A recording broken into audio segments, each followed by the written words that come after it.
Over 200 journalists have been killed by the Israelis in Gaza. That is more than the number of journalists killed in the American Civil War, the First World War, the Second World War, the Korean War, the Vietnam War, the Cambodian War, the war in Yugoslavia, the Afghan War, and the ongoing war in Ukraine combined. The Israelis do this for one reason and one reason alone: because they can. Because they're allowed to get away with it, because in the way it is reported in the West and in the way politicians react to it in the West, it becomes normalized. As has been the issue throughout the war, there's the question of proportionality. Is it justified to kill 5 journalists when you are only targeting 1? The Israelis have murdered Anas al-Sharif, the Al Jazeera correspondent in Gaza City, and along with him, his entire team, 5 men. That's the entire Al Jazeera team in Gaza City. This is quite clearly part of a strategy the Israelis are pursuing ahead of their entry into Gaza City to remove potential witnesses. A deliberate strategy, and indeed very often the Israelis boast immediately afterwards about having killed these people. If the Russians were murdering Ukrainian journalists in this way, and proportionate to the population, that would involve murdering thousands of journalists. If the Russians were just systematically murdering Ukrainian journalists and then boasting about it, the West's media would do something. Mr. Putin, will you agree to a ceasefire? Mr. Putin, will you commit to not killing any more civilians? They would organize, they would protest, they would seek to bring pressure on the Russians. They'd perhaps say, we're not going to take your press releases, we're not going to attend your press conferences unless this stops. That would definitely happen. Yet in the case of Palestinians, they report it as a news story and they give prominence to the Israeli claim that these people were Hamas operatives, when the Israelis themselves know damn well this isn't true. Why is Hamas and why is Al Jazeera having terrorists on their payroll? And we need to ask them about what's going on in Gaza. But the IDF does not target journalists. In that sense, large media organizations in the West are directly culpable for the death of Anas and of all the other journalists who've been killed in the Gaza Strip. This is part of a track record the Israelis have going back many years. Most notably in 2022, they murdered the Al Jazeera journalist Shireen Abu Akleh in the West Bank. On that occasion, they followed a familiar pattern of denying it completely, then conceding they may have had something to do with it, and then eventually admitting it was them.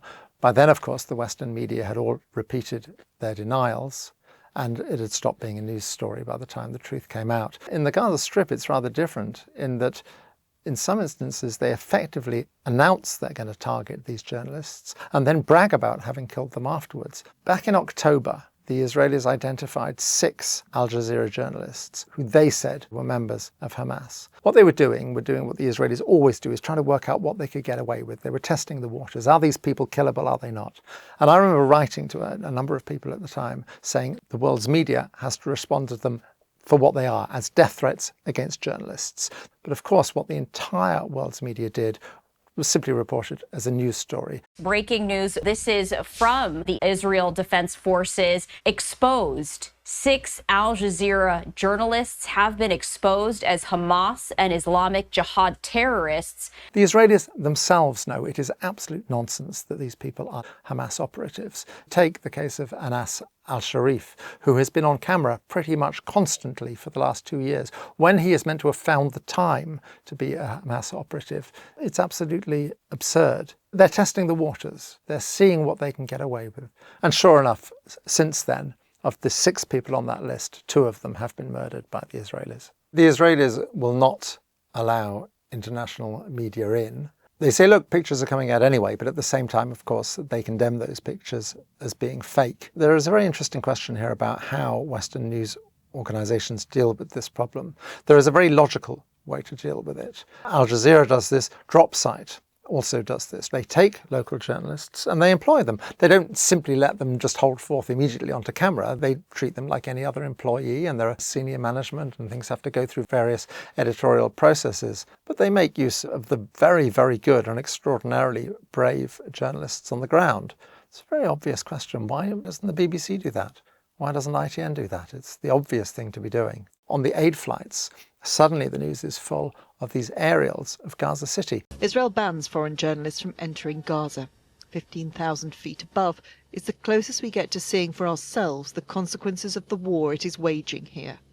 When we joined an airdrop last week, we were told Israel didn't want images from above being filmed or shown. Now, I've been working with local journalists in Gaza who supply me with drone footage. There have been aerials coming out of Gaza since October 2023. And this idea that all this information is suddenly new is bogus, and it's to excuse the fact that people were not expressing the outrage they ought to be. Double Down News first reported the murder of journalists in Gaza on October the 26th, 2023.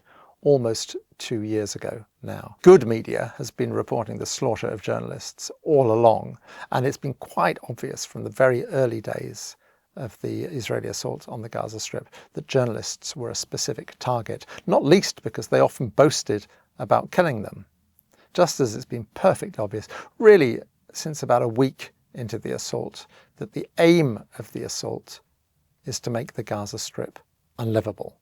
It is to effectively ethnically cleanse it. It has been blindingly obvious that that is the aim all along. The strikes we see now, every day 30, 40, 50 people killed queuing for food, but also people still being killed in airstrikes. No one seriously believes that the genuine target of those attacks was Hamas, and not to clearly report this is grossly irresponsible by the Western media. To be very clear, the 5-man Al Jazeera crew murdered in Gaza City had nothing at all to do with Hamas.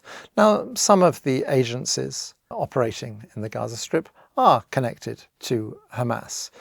That's very, very different from saying that their journalists are Hamas operatives. They're still journalists. And the logic would be that if you're at war with Britain under a Conservative government, that Daily Telegraph journalists or Daily Mail journalists are fair game. It's absurd. And there's a broader point here as well, that Hamas had formed the government of the Strip for 20 years.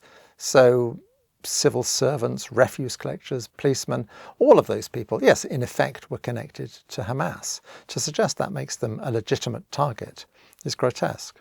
The way the media covers things begins to infect society as a whole. When a very prominent Palestinian footballer was killed recently, UEFA put out a statement reporting his death without saying how he had died, which was quite grotesque in the circumstances. And Mo Salah, who has not been outspoken about Palestine, actually weighed in on this occasion and said, how did he die? Where did he die? Who killed him?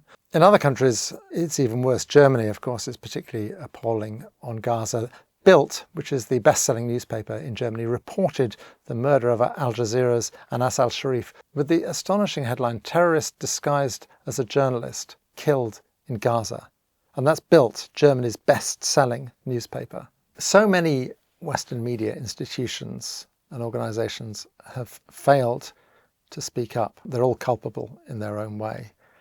I think the most appalling example I can think of is the behaviour of the International Women's Media Foundation. Last year, it presented what's called the Courage in Journalism Award to Maha Husseini.